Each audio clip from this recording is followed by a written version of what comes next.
Hello दोस्तों, स्वागत है आपका हमारे यूट्यूब चैनल सिविल सर्विसेज मंत्रा में। दोस्तों, यह हमारी 71st बीपीएससी पीवाईक्यू सीरीज का डे 3 है। अगर आपने डे 1 और डे 2 को मिस कर दिया है तो पहले उन्हें ज़रूर देखिए, क्योंकि आज हम क्वेश्चन नंबर 51 से 75 तक के पीवाईक्यू करेंगे। और हमने दो अलग अलग वीडियोज़ में, मतलब डे 1 में 1 to 25 और डे 2 में 25 to 50 वीडियो मतलब क्वेश्चन कवर किए हैं। दोस्तों, तो चलिए शुरू करते हैं।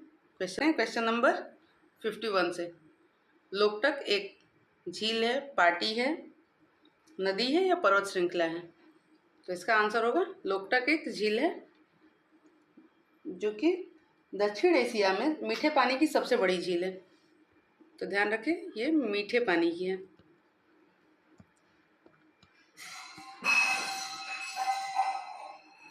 और लोकटक झील की दक्षिणी फुमड़ी को रामसर स्थल घोषित किया गया है। और यहाँ केबुल लामजाओ राष्ट्रीय उद्यान नामक विश्व का एकमात्र तैरता हुआ राष्ट्रीय उद्यान स्थित है। तो चलिए बढ़ते हैं क्वेश्चन नंबर 52 की तरफ। अब आता है कि विलुप्त होने के खतरे में पड़ी प्रजातियां कहलाती हैं। ऑप्शन ए है दुर्लभ, ऑप्शन बी है सुभेद्य, ऑप्शन सी है लुप्तप्राय, ऑप्शन डी है विलुप्त। तो ध्यान रखना, विलुप्त होने के खतरे में पड़ी जाती हैं। तो जो विलुप्त होने के खतरे में पड़ी प्रजातियां होती हैं वो लुप्त प्राय कही जाती हैं, क्योंकि IUCN यानी international union for conservation of nature के अनुसार, और ये सारी चीज़ों की जो नाम है वो IUCN करता है। तो इसके अनुसार विलुप्त होने के खतरे में पड़ी प्रजातियों को लुप्त प्राय श्रेणी में रखा जाता है। लुप्त प्राय का इंग्लिश मतलब होता है इंडेंजर्ड। अब बढ़ते हैं क्वेश्चन नंबर 53 की तरफ।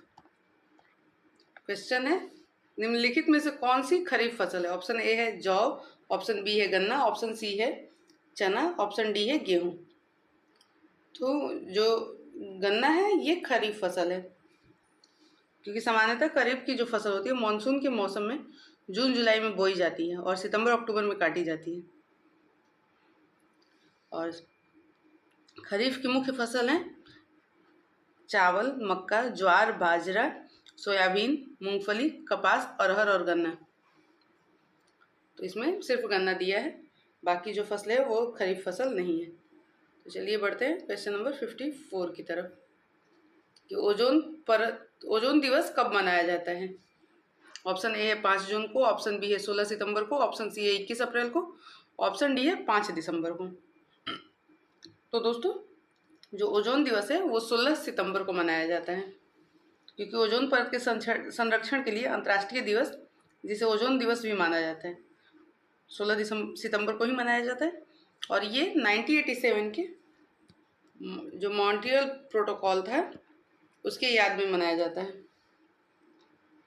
और जो मॉन्ट्रियल प्रोटोकॉल था वो जो ओजोन क्षयकारी पदार्थ थे जैसे CFC यानी क्लोरोफ्लोरोकार्बन, इसको नियंत्रित करता है।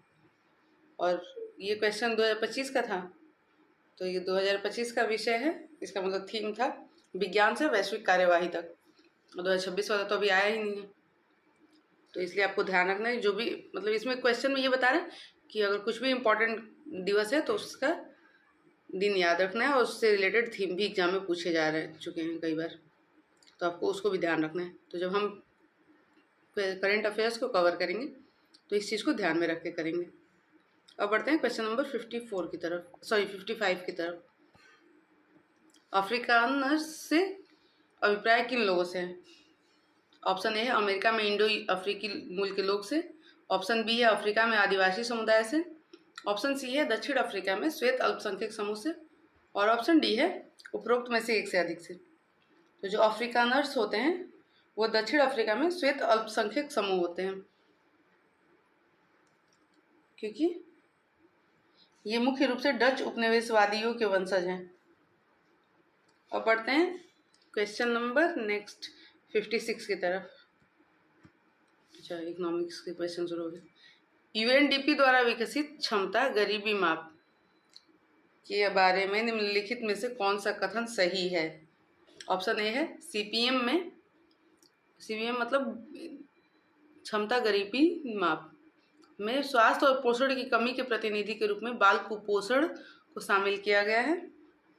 ऑप्शन बी है शिक्षा और ज्ञान में अभाव को दर्शाने के लिए महिला निरक्षरता को शामिल किया गया है। ऑप्शन 3 है यह पुरुष निरक्षरता को क्षमता गरीबी का एक प्रमुख संकेतक मानता है। और ऑप्शन 4 है इसमें क्षमता गरीबी के एक महत्वपूर्ण संकेतक के रूप में स्वच्छ पेयजल तक पहुंच की कमी शामिल है। और ऑप्शन इसका आंसर कूट के थ्रू देना है। तो ऑप्शन ए है 1 और 2 सही है, ऑप्शन बी है 1, 2 और 3 सही है, ऑप्शन सी है केवल 1 सही है, और ऑप्शन डी है उपरोक्त में से 1 से अधिक सही है। तो इसका आंसर होगा ऑप्शन ए, यानी 1 और 2 दोनों सही है।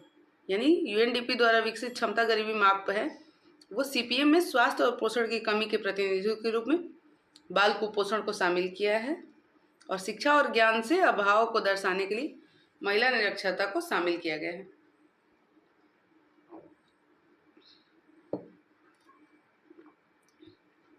अब बढ़ते हैं क्वेश्चन नंबर 57 की तरफ।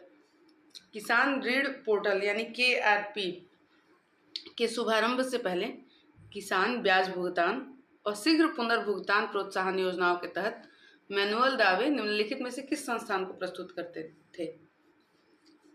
यानी जब किसान ऋण पोर्टल शुरू नहीं हुआ था तो उससे पहले किसान ब्याज अनुदान और शीघ्र पुनर्भुगतान प्रोत्साहन योजनाओं के तहत मैनुअल दावे मतलब किस संस्थान को, अब तो किसान ऋण पोर्टल पे हो जाता है, इससे पहले किस पे होता था?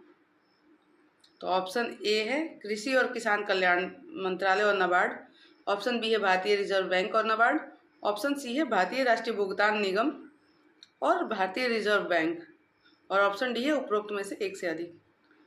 तो जब KRP नहीं था तो इससे पहले ये जो भी भुगतान वगैरह थे और ब्याज अनुदान ये भारतीय रिजर्व बैंक और नाबार्ड मिलकर करता था।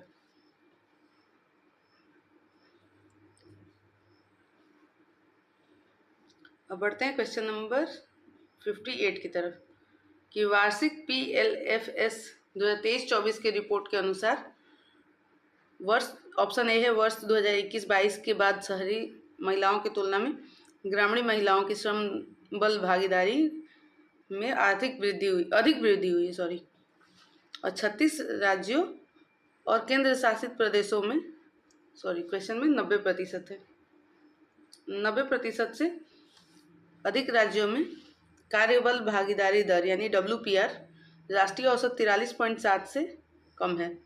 और ऑप्शन सी है कृषि में महिला श्रमिकों की हिस्सेदारी 2017-18 से 2023-24 तक काफ़ी कम हो गई है, और ऑप्शन डी है उपरोक्त में से 1 से अधिक। तो इसमें आपको PLFS रिपोर्ट के अनुसार वो देना है, मतलब आंसर्स देना है।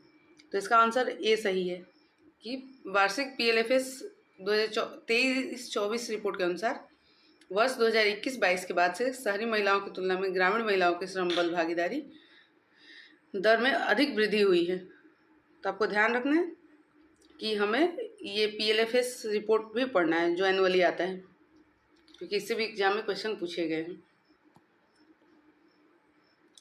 क्योंकि जब हम प्रीवियस ईयर क्वेश्चन पढ़ते हैं तो हमको ये ध्यान रखना होता है कि जो जो क्वेश्चन प्रीवियस ईयर में पूछा गया उससे रिलेटेड और उस पैटर्न पे जो भी डिटेल है उनको हम पूरा करें, क्योंकि प्रीवियस ईयर क्वेश्चन पढ़ने का उद्देश्य ही यही होता है। अब बढ़ते हैं क्वेश्चन नंबर 59 की तरफ।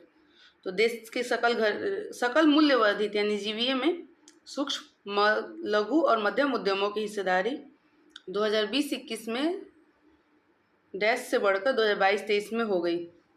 ऑप्शन ए है 30.3 और 35.6%, 27.3% से 30.1%, 35.1% से 38.2%, या ऑप्शन डी है उपरोक्त में से 1 से अधिक। तो देश के सकल मूल्य वर्धित GVA में सूक्ष्म लघु और मध्यम उद्यमों की हिस्सेदारी 2020-21 में 27.3% थी, जो कि बढ़कर 22-23 में 30.1% हो गई। तो इसका आंसर होगा ऑप्शन बी। अब बढ़ते हैं क्वेश्चन नंबर 60 की तरफ कि भारतीय सीमेंट उद्योग के संदर्भ में निम्नलिखित में से कौन सा कथन सही है? ऑप्शन ए भारत का लगभग 87% सीमेंट उद्योग राजस्थान, आंध्र प्रदेश और मध्य प्रदेश जैसे प्रमुख राज्यों में है। दूसरा है भारत दुनिया में सीमेंट का सबसे बड़ा उत्पादक है। और तीसरा है भारत में अधिकांश सीमेंट संयंत्र कच्चे माल के स्रोतों से दूर और निर्यात का समर्थन करने के लिए बंदरगाहों के पास स्थित है। इसका आंसर ऑप्शन ए सही है, ऑप्शन बी सही है, 1 और 3 तो दोनों सही है और ऑप्शन डी है उपरोक्त में से एक से अधिक। तो इसका आंसर होगा केवल एक सही है, क्योंकि भारत का लगभग 87% सीमेंट उद्योग राजस्थान, आंध्र प्रदेश और मध्य प्रदेश जैसे कुछ प्रमुख राज्यों में केंद्रित है। अब बढ़ते हैं नेक्स्ट क्वेश्चन, क्वेश्चन नंबर 61 की तरफ। लेकिन हाँ, आपको इसमें ध्यान रखना है कि भारत दुनिया में सब सीमेंट का सबसे बड़ा उत्पादक नहीं, चीन है दुनिया में सबसे बड़ा सीमेंट का उत्पादक राष्ट्र, और भारत का स्थान दूसरा है। तो भारत दूसरे स्थान पे, पहले स्थान पे चीन है। अब बढ़ते हैं क्वेश्चन नंबर 61 की तरफ कि हम एक लकड़ी के बक्से को 200 न्यूटन बल लगाकर उसे नियत वेग से फर्श पर ढकेलते हैं तो सीमांत घर्षण बल होगा 200 न्यूटन, 100 न्यूटन, 300 न्यूटन और 400 न्यूटन। तो ये फिजिक्स का न्यूमेरिकल है और 71st बीपीएससी में बहुत टाइम बाद ऐसा हुआ था कि बीपीएससी में न्यूमेरिकल्स पूछा था, मतलब प्रीलिम्स में। तो इसको हम लोग अलग से सॉल्व करेंगे क्योंकि इसके लिए हमको न्यूमेरिकल सॉल्व करना होगा। और 62 भी न्यूमेरिकल्स है, 63 भी न्यूमेरिकल्स है। तो इसको भी छोड़ते हैं हम, इनको हम शॉर्ट्स के थ्रू आपको प्रोवाइड करा देंगे क्योंकि उसमें आप आसानी से अच्छे से समझ पाएंगे। किस माध्यम में ध्वनि की चाल अधिकतम होती है? ऑप्शन ए है जल, ऑप्शन बी है स्टील, ऑप्शन सी है वायु और ऑप्शन डी है हाइड्रोजन। तो ध्वनि की चाल अधिकतम स्टील में होती है क्योंकि स्टील एक ठोस है और इसकी जो कठोरता है यानी प्रत्यास्थता इन सभी माध्यमों में सबसे अधिक है, इसलिए इसमें ध्वनि की चाल अधिक होती है। तो आपको ध्यान रखना है कि स्टील में ध्वनि की चाल अधिकतम होती है। अब बढ़ते हैं क्वेश्चन नंबर 65 की तरफ।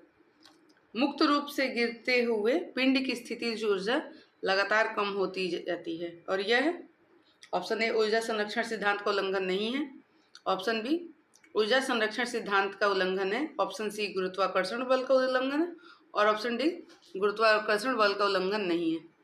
तो जब कोई भी पिंड मुक्त रूप से गिरता है तो उसकी स्थितिज ऊर्जा लगातार कम होती जाती है और ये ऊर्जा संरक्षण सिद्धांत का उल्लंघन नहीं है क्योंकि मुक्त गिरते पिंड की स्थितिज ऊर्जा घटती है लेकिन उसकी गतिज ऊर्जा बढ़ती है, इसलिए ये ऊर्जा संरक्षण सिद्धांत का उल्लंघन नहीं है। क्वेश्चन नंबर 66 भी न्यूमेरिकल्स है तो इसको भी अलग से हम शॉर्ट्स के थ्रू प्रोवाइड करेंगे आपको। अब बढ़ते हैं क्वेश्चन नंबर 67 की तरफ। समतल दर्पण की फोकस दूरी होती है -1 सेंटीमीटर, +1 सेंटीमीटर, 2 सेंटीमीटर और अनंत। तो इसका आंसर होगा अनंत होता है समतल दर्पण की फोकस दूरी, क्योंकि फोकस दूरी एफ वह दूरी होती है जहाँ दर्पण या लेंस द्वारा परावर्तित किरणें मिलती हैं और समतल दर्पण की किरणें आपस में कभी नहीं मिलती क्योंकि ये परावर्तन के बाद भी समानांतर ही रहती। तो आपको ध्यान रखना है सर, वो क्या कहलाता है, समतल दर्पण की जो किरणें होती है वो आपस में कभी नहीं मिलती हैं, इसलिए इनकी फोकस दूरी अनंत होती है। अब बढ़ते हैं क्वेश्चन नंबर 68 की तरफ कि निम्नलिखित में से कौन सा पद विद्युत परिपथ में विद्युत शक्ति को निरूपित नहीं करता है? ऑप्शन ए है IR², I²R, option B C है VI और ऑप्शन डी है V²/R सॉरी, ऑप्शन डी है V²/R। तो इसका आंसर होगा IR², क्योंकि IR² पद विद्युत परिपथ में विद्युत शक्ति को निरूपित नहीं करता है और इसका कोई ज्ञात भौतिक अर्थ या आयाम नहीं है जो शक्ति के समकक्ष हो। अब बढ़ते हैं क्वेश्चन नंबर 69 की तरफ कि लघु पाथन के समय परिपथ में विद्युत धारा का मान ऑप्शन ए परिवर्तित नहीं होता है, ऑप्शन बी बहुत कम हो जाता है, ऑप्शन सी बहुत अधिक बढ़ जाता है और ऑप्शन डी निरंतर परिवर्तित होता रहता है। तो लघु पाथन का मतलब होता है जो शॉर्ट सर्किट होते हैं, शॉर्ट सर्किट।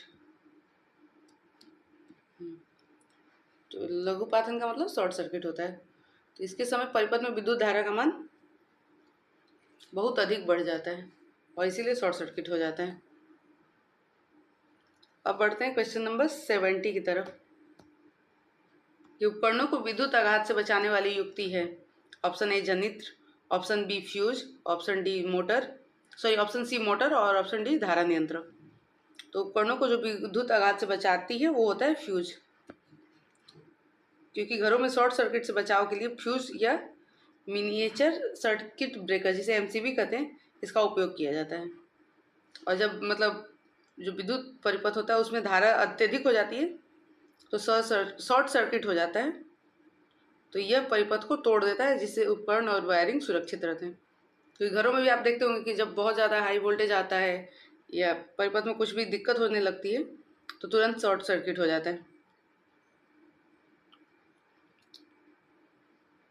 और शॉर्ट सर्किट होने की स्थिति में फ्यूज उड़ जाता है, क्योंकि अगर ऐसा नहीं होता तो जब हम घरों में वो करवाते हैं, क्या कहते हैं, वायरिंग करवाते हैं, तो जब भी फ्यूज उड़ता है या शॉर्ट सर्किट होता है तो हमें पूरा वॉल तोड़ के उसमें से लाइट मतलब तार को चेक करना होता है। लेकिन अगर फ्यूज लगा रहता है तो डायरेक्ट फ्यूज उड़ जाता है। अब बढ़ते हैं क्वेश्चन नंबर नेक्स्ट 70 हो गया 71 की तरफ कि 0.1 NaCl का विलेन का pH मान लगभग ऑप्शन ए है 11.0, ऑप्शन बी है 1.0, ऑप्शन सी है 10 और ऑप्शन डी है 2.0। तो इसका आंसर होगा 1.0, क्योंकि 0.1 NaCl विलेन का pH मान लगभग 1 ही होगा। अब बढ़ते क्वेश्चन नंबर 72 की तरफ कि नीचे से रात में चमकने वाले वर्णक के रूप में कौन सा यौगिक माना जाता है, कौन सा यौगिक जाना जाता है। ऑप्शन ए है copper sulphide doped zinc oxide, option B है यूरोपियम डोप्ड स्ट्रोंटियम, यहाँ पे स्ट्रोंटियम होगा, स्ट्रोंटियम एल्यूमिनेट, ऑप्शन सी है barium sulphate doped carbon carbonate और ऑप्शन डी है boron oxides doped copper sulphate. तो जब नीचे से रात में चमकने वाले वर्णक के रूप में यूरोपियम डोप्ड स्ट्रोंटियम एल्यूमिनेट होता है।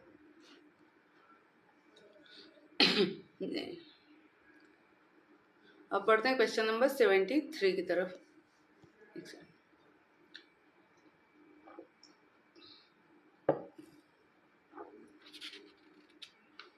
स्मार्ट फिल्म के लिए किस सामग्री का उपयोग किया जाता है। ऑप्शन ए है कैल्शियम कार्बोनेट, ऑप्शन बी है indium tin oxide, option C है जिंक क्लोराइड और ऑप्शन डी है सिलिका। तो स्मार्ट फिल्म के लिए इंडियम टिन ऑक्साइड का उपयोग किया जाता है, क्योंकि इससे फिल्म में पारदर्शी इलेक्ट्रोड के रूप में यूज किया जाता है, क्योंकि यह एक पारदर्शी चालक है, जिसका अर्थ होता है यह प्रकाश को गुजरने देता है, साथ ही विद्युत धारा का संचालन भी करता है। इसका आंसर होगा स्मार्ट फिल्म के लिए इंडियम टिन ऑक्साइड का उपयोग किया। अब बढ़ते हैं क्वेश्चन नंबर 74 की तरफ कि कार्सिनोमा के उपचार के लिए किस धातु यौगिक का उपयोग किया जाता है। ऑप्शन ए है क्रोमियम, ऑप्शन बी है प्लेटिनम, ऑप्शन सी है आयरन और ऑप्शन डी है क्लोरीन। तो कार्सिनोमा के उपचार के लिए प्लेटिनम का उपयोग किया जाता है, तो ऑप्शन बी करेक्ट होगा, क्योंकि कार्सिनोमा जो होता है वो कैंसर का एक प्रकार होता है और प्लेटिनम अपनी कैंसर रोधी गतिविधियों के लिए प्रसिद्ध है, क्योंकि प्लेटिनम का ही यौगिकों का उपयोग कीमोथेरेपी में किया जाता है। अब बढ़ते हैं क्वेश्चन नंबर 75 की तरफ, जो आज का लास्ट क्वेश्चन है कि गर्भ निरोधक गोलियों में किस यौगिक का उपयोग किया जाता है। ऑप्शन ए है लेवोनोगेस्ट्रेल, ऑप्शन बी है कोले कैल्सीफिरॉल और ऑप्शन सी है वेनलाफ्लेक्सिन और ऑप्शन डी है सिट्रिजिन। तो गर्भ निरोधक गोलियों में लेवोनोगेस्ट्रोल का उपयोग किया जाता है, यानी ऑप्शन ए का। दोस्तों आज के हमने 25 प्रश्नों को सॉल्व कर लिया है, जिसमें से कुछ क्वेश्चंस ऐसे थे वो जिसमें कि न्यूमेरिकल्स थे, जिनको हम शॉर्ट्स के थ्रू आपको प्रोवाइड कराएंगे ताकि आप उसको अच्छे से समझ पाएँ, और आप कमेंट में बताएंगे कि आज का आपका स्कोर कितना रहा, कि आपने कितने क्वेश्चन सॉल्व किए। और अगर कोई डाउट लगा हो तो आप हमें कमेंट करके पूछ सकते हैं। और अगर आपको हमारे क्लास का PDF चाहिए तो PDF हमारे टेलीग्राम चैनल पर मिलेगा, और टेलीग्राम चैनल का लिंक हमारे डिस्क्रिप्शन बॉक्स में मिलेगा। साथ ही साथ वहीं पे आपको हमारे फेसबुक पेज और इंस्टाग्राम पेज का लिंक मिलेगा, जहाँ से आप जुड़ के हमारे साथ जुड़ सकते हैं। मिलते हैं आपके साथ अगले वीडियो में बाकी के प्रीवियस क्वेश्चन के साथ, और जुड़े रहें सिविल सर्विसेज मंत्रा के साथ। धन्यवाद।